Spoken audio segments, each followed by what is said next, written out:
What's up, everybody? So, I'm back with another story time. And today I have decided that this story time is going to be about the first time I ever lost a job, or the first time I ever got fired. And do y'all see this look? Isn't this look coming? Wait, hold on. I don't even know if you could. Come on. Honey. No, I really like this look. So, because I tried to do this look before and it didn't give this. And I think it's because I did my hair wrong. My hair is like poofy. Well, you know, I'm black. But so I wore it with my hair poofy and it didn't look right. So the fact that I got this to do what it's doing, honey, it looks cute. So anyways, the first time I got fired. So the lesson to be learned in this story time is do not mess with people at work. Don't mess with people at work. Don't mess with people where you live. It can backfire on you, and it backfired on me both times. Maybe even another time way after this. But anyways, so this is kind of like that backstory of in my last story time when I said I had to move out of my parents' house, and that's how I got that cute little purple pillow from my sister. This is when I said, like, this is the second time I had to go but didn't want to go. But because of the first time that I got kicked out of my parents' house, when I moved back in after like a whole situation, that'll be a different story time. So basically a family member had decided that they still did not want me there. So they felt like I didn't learn anything from the first time I had to leave home. So they wanted me to learn something this time. Whatever. And so one of my family members was trying to help me find a place. So we're scouting places, and I was trying to look for something like what I got now. Well, maybe not like what I have now, but like for me, like 1-bedroom kind of thing, but in a nicer area. And so this family member, because they were so set on me learning these lessons, they decided to go behind my back and because I still don't even know how this was even legal, but they decided to go behind my back, look at a place, and then, because, okay, I get how it was legal, but I felt like I had no choice because they looked at the place and basically everybody said, you gotta go. I didn't have a choice. Well, I had a choice, right? But then I'm pretty sure you call cops and they'll be like, you don't have your name on the list. But, I didn't want to go through the drama of someone dragging me out. So I went willingly, even though I was in despair. Because when I seen this place was in the butt F of the hood. Like one of the hoodiest places I've ever lived, especially by myself. So anyways, for a while, I pretty much, I moved in, signed my lease, cried a lot. But it definitely got to that time where it was like, okay, I can sit here and I can sulk in this shitty ass apartment in the hood while I'm listening to people getting beat outside of my mother checking window with no blinds, and I had to put the motherfucking construction I put some dang construction paper up on I think I have a picture too. Some construction paper on my window sills, just so people just couldn't look in, and I taped it. Oh, I was so innovative because I was not about to let that get me down. Anyways, because of that time of the month where you got to pay that rent, I knew that they weren't going to help me because they needed me to learn these lessons about life so badly. So I had to start looking for work. And so when I finally, I went in for an interview and I got the job on the spot. And I know people like to say, if you get a job on the spot, it's about to be a bad job. That's not always true, because if you are very qualified and they're looking for someone, they are going to hire you. Sometimes it's that, and sometimes it's not that. In this case, I don't think it was that, but I think the people I started to run with at the job is what caused it to look like this wasn't a good job for me. And honestly, it would have been fine, but I didn't really, I at that point had never really, I think this was like my second or third job, but my second official job, because the third job that I had was like the second job that I had was when I had moved out the first time of my family member's house and I had moved back to New York. That job was like a temporary job, and it was like a temp agency, so I don't really put that as like a real job, but it was a job.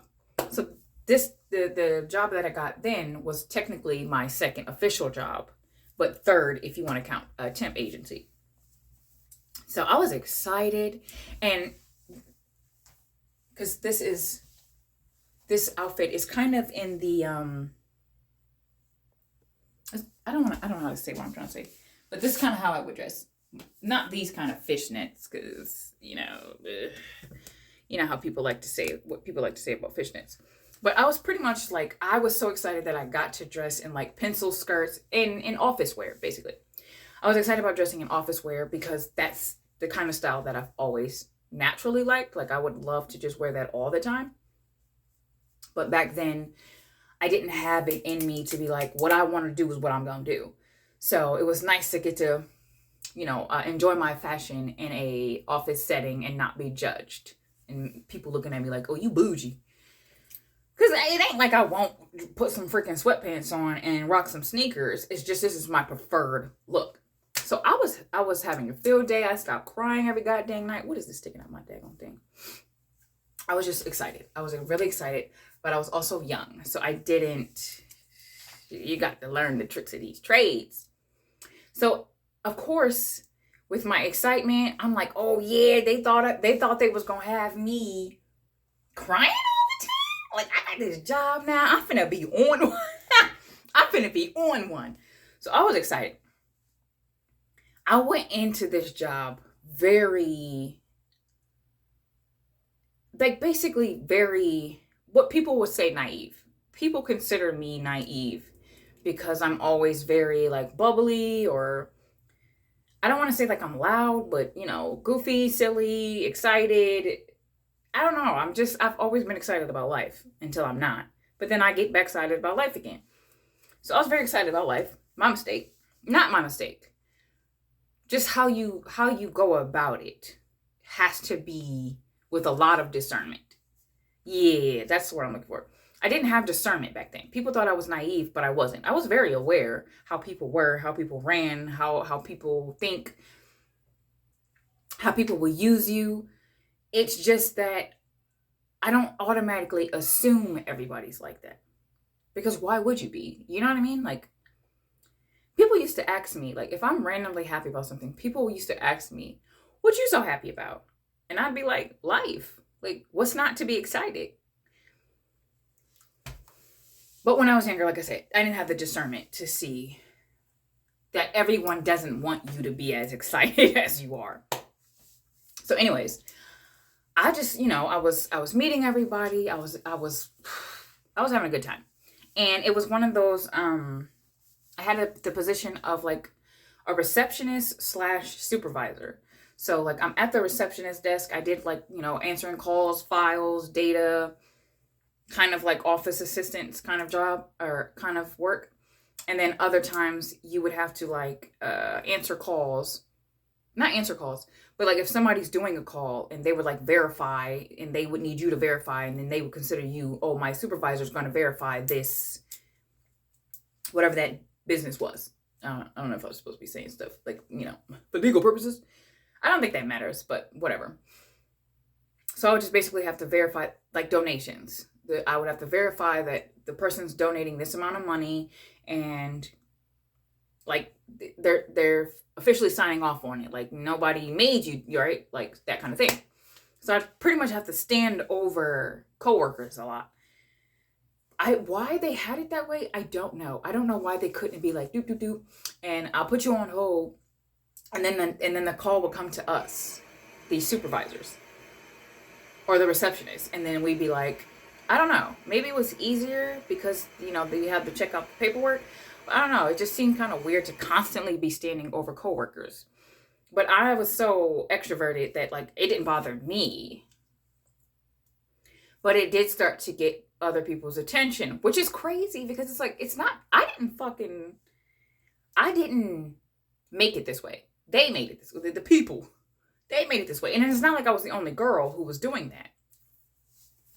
But apparently I started to get the attention of some of my coworkers.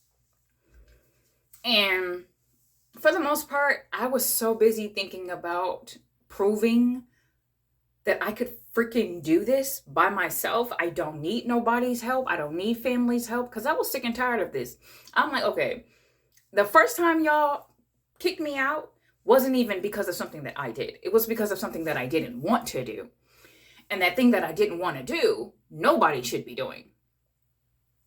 You know what I mean? It's one of them creepers kind of thing. I wasn't having that.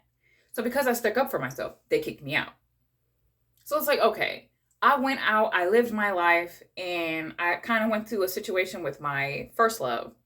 And that's the only reason why I'm back here. And it's not even like I was like, hey, I need your help. They're like, hey, yeah, don't be going through that. You ain't got to go through that. Come back here and we'll fix all that. And then just for me to come back and y'all to be upset because I was happy. Like, basically, they seen me happy still, and they didn't understand why I was still happy. I had just been through these things with my family members. Then I moved all the way across the freaking country. And now I'm going through these things with my first love and his family. And now here I am being shipped back. And I guess they expected me to be, and it's not like I wasn't, right? Like, when you're going through something and you're sad and you're hurt, it's not like I'm not. It's just, I'm not gonna be like, hey, look, everybody, I'm so sad. Because at the time I felt like this wasn't, the thing that was happening wasn't something that I hadn't seen before. It wasn't something that was new. It was new for it to happen to me, but it wasn't new in this family of, it wasn't new. So I don't know. Anyways, I had a point to prove. So I wasn't really focusing that much on my coworkers. I was very much a come to work, hey, everybody, hi, cordial, oh my God, you look, oh, that's cute.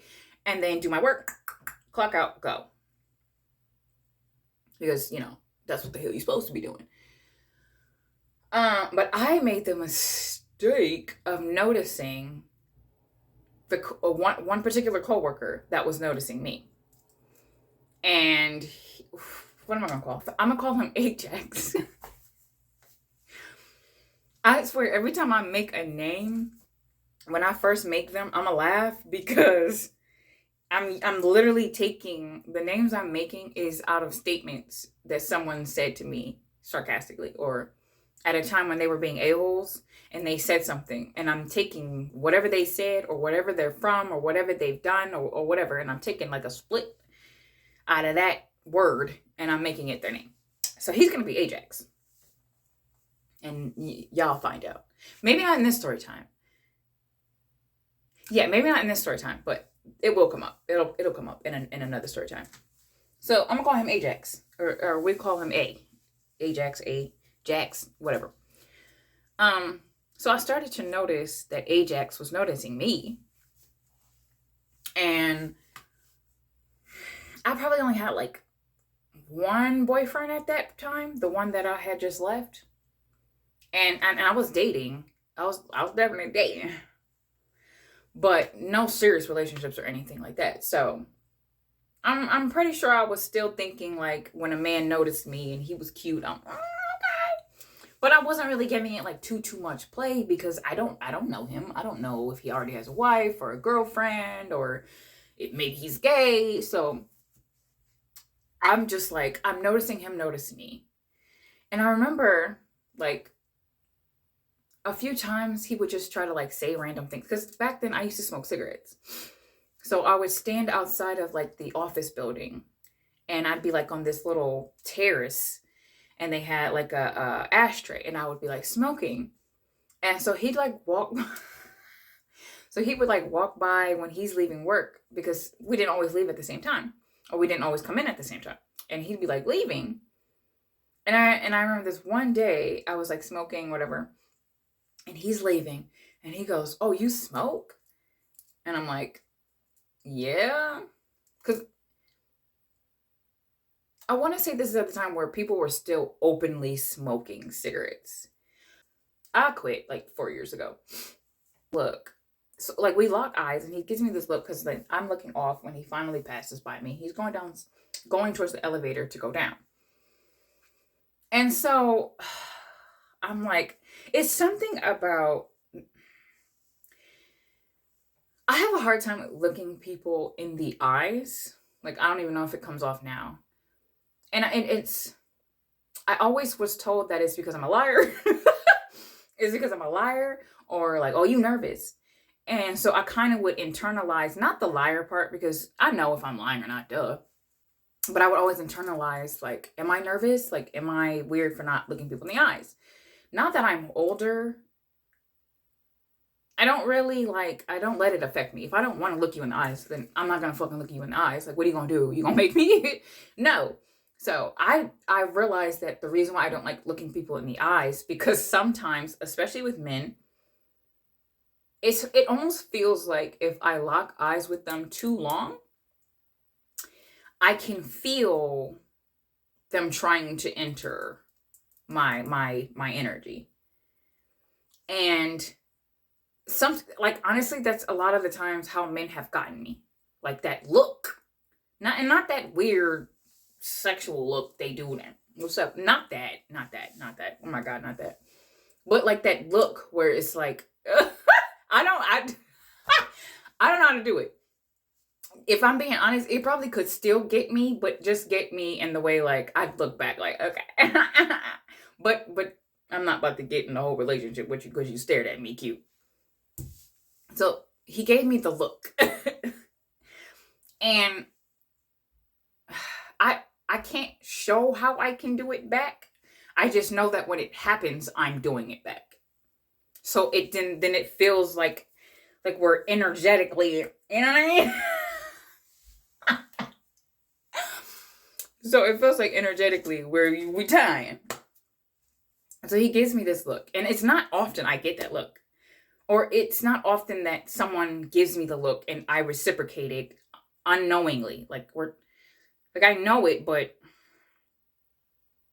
it's almost like I'm meant to know you and you're meant to know me kind of feeling. Like, and that it's not like anyone could just be like, "What's up, baby?" And then I'm just like, "Oh my God, you give me the look." It's not that. I don't know how to explain it, but it's a specific look. And we did it. And I was like, oh, fuck. Because now I knew I was about to start crushing on this dude. I was about to start crushing on this dude hard. And so, and I don't like that kind of thing because of that. I don't want to all of a sudden be like, oh my God, where is he at? Oh my God, I got to look like this today. Ooh, I got to look cute like this. And I don't have the energy for that. I don't. I got too much to do. So I kind of had that like, oh, damn, I know what's going to happen. But I was younger then, so it was a little bit more exciting. Like now I feel like I would be like, oh, fuck. And then I got to like clear my energy because I don't know. I'm not interested. But back then I was ready to have a good time. So I was like, okay. So now every fucking day I go to work. And I'm like in the corner of my eye, like, is he here? Is this man here? I don't think I was going like that hard that immediately, but it's still in the back of my mind, like, oh my God, I'm gonna go to this job and he's gonna be like, you know what I mean? So I pull out the cutest pencil skirt. It was a gray pencil skirt and a black blouse. I remember like it was yesterday. And I go into work, and so I'm like, I feel myself slightly checking for him, but like not too much, but slightly checking for him. And like a few days it would be like that. Like I would be slightly checking for him and he'll be slightly checking for me. And then it turns into like highs and buys and, hey, you know, so what you be doing? And then we're talking.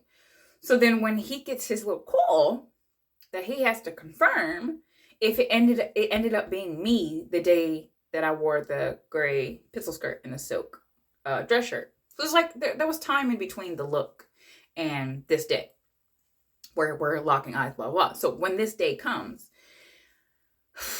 the girl that I was working with was busy. So I was like, oh my God, I have to go over there. And now, so I had to stand because like he's sitting here, right? So now I gotta stand. I was like, oh my God. So I was so fucking nervous. And I'm probably like, yeah, okay. Probably not that bad, but I'm pretty sure I was nervous as fuck. So when I go to walk away, this man, he's like, I like that little skirt. And I'm like,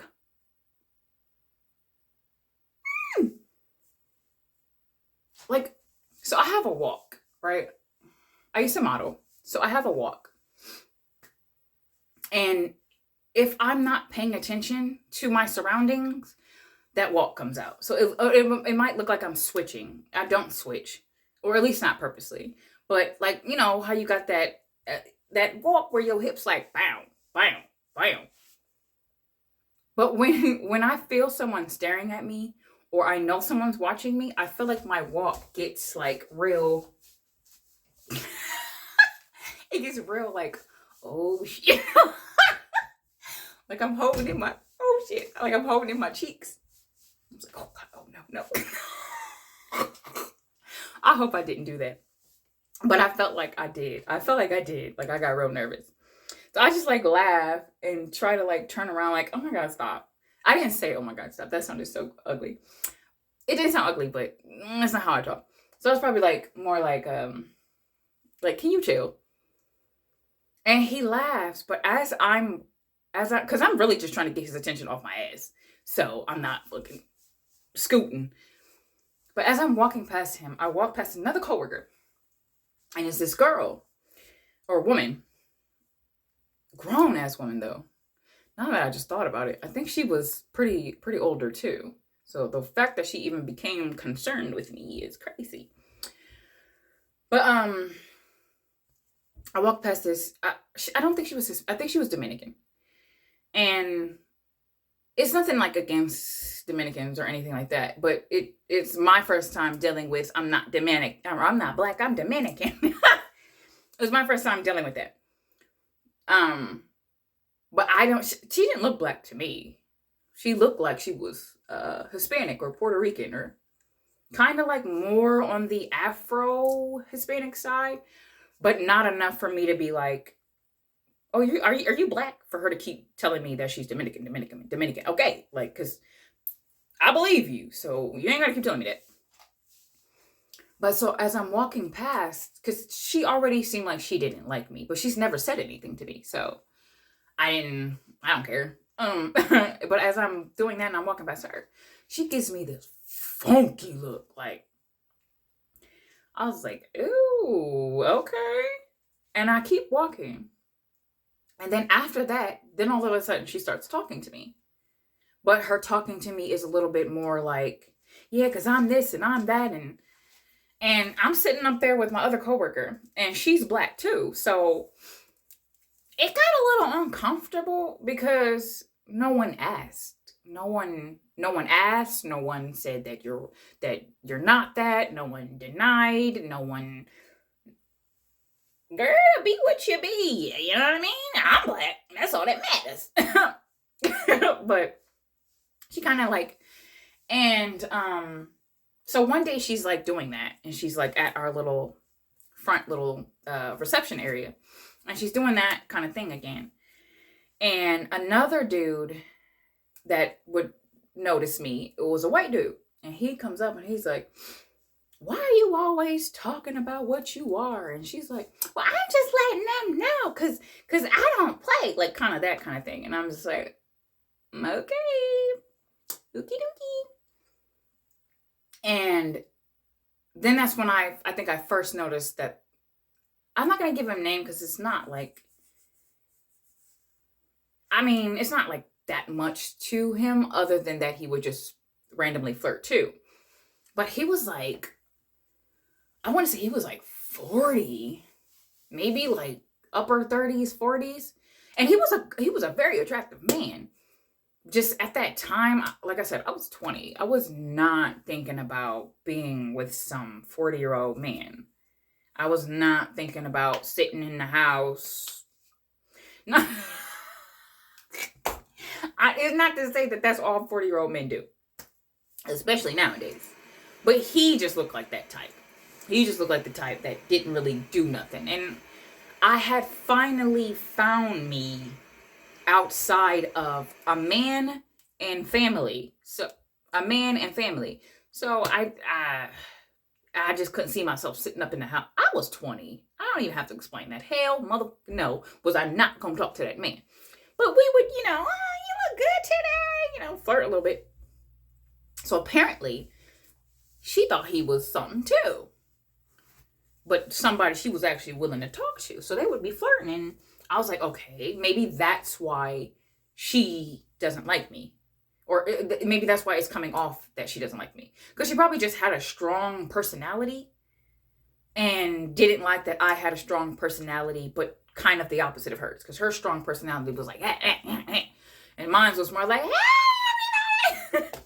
and she probably was like, this bitch. Because I did get that a lot. I got that a lot from the cultural people, where, I would come off a bit square or bougie, like I said, which is crazy because, like I said, I switch it up quick and then I'll be fighting. Hold on. And then and then all of a sudden, then that's when they want to pull, oh, she's a Gemini, she'll switch up on you. It's like, no. It's not about switching up. It's about respect who I am as this, and if you don't, I'll show you what you want to see. You might not like her, though. You might not like her. But, yeah, so we're all, like, chit-chatting. And because of this, like, them flirting, and then it's, like, it gets funny, then me and her kind of had to, like, when I felt like, okay, maybe that's why because she likes him, then I, like, oh, okay. And then we can get goofy. So now we're cool. We're flowing. Like, this whole reception area is cultured. It's colorful. It's mixed. Then he comes up. Ajax.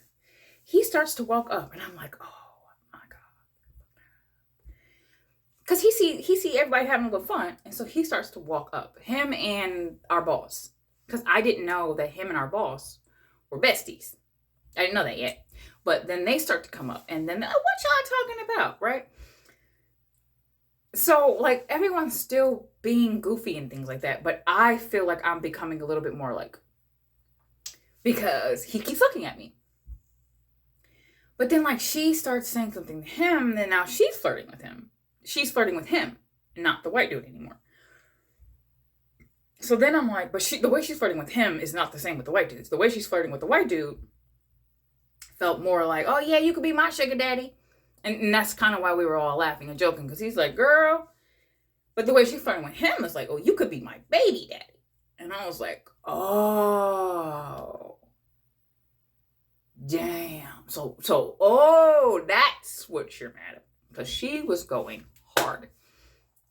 And then the girl next to me, the one that I worked with, the other receptionist, like, she's kind of like flirting too. And I'm like, oh, he's the work husband. He's like work husband-y in this place.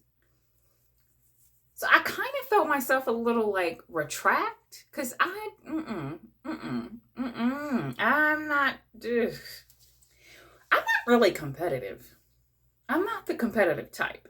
Like, even when I'm thinking of like, the most I've ever tried to be competitive with somebody is hurrying up and see who can finish a word search.